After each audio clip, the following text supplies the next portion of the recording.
L'USL Montjoly tout à sa joie à l'issue de sa victoire face à l'Ara de Macouria en finale du Challenge de la Ligue. Après la Coupe de la CTG l'an dernier, les Verts et Jaunes confirment leur retour au premier plan.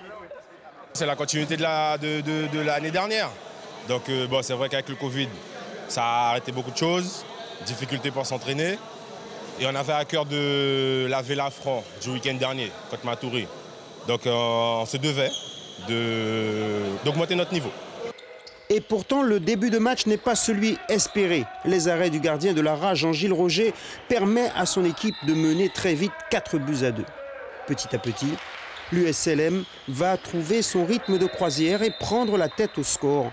Le jeu placé des Montjoliens fait la différence. À la mi-temps, ils mènent 18-15.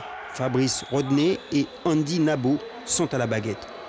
En seconde période, l'Ara multiplie les pertes de balles. Conséquence, Montjoly prend 6 buts d'avance. L'écart oscille entre 5 et 8 buts. Une performance favorisée par les arrêts de Karim Legel, impressionnant dans ses buts. Finalement, l'Ara est battu 36-30, conscient qu'il y a encore du travail à réaliser. C'est dans la tête, on avait l'envie. Donc en première mi-temps, on avait l'envie. On sentait qu'il y avait la place pour faire quelque chose. C'est une finale. On a essayé de la jouer à fond. Et puis, on va dire, c'est des petits détails, hein. C'est l'expérience, le mental, des petits réglages. Il faut qu'on travaille sur ça, au fait, si on veut franchir un cap. L'Ara de Macouria doit franchir un cap. Un cap que l'USL Montjoly semble avoir franchi et ne cache plus ses ambitions. Dès samedi, il faudra se remettre en selle. La Coupe de la CTG dernière face aux champions. Et nous sommes le détenant du titre. Il faudra se battre pour le garder, quoi. On a fait de bonnes recrues, on va essayer de bien allier l'expérience et la jeunesse pour pouvoir aller jusqu'au bout.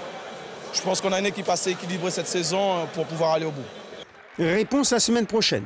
En attendant, les jaunes et verts remportent le challenge de la Ligue et après la victoire des filles de Rémire la veille, ces succès font de Rémire Montjoly la place forte du handball guyanais en ce début de saison.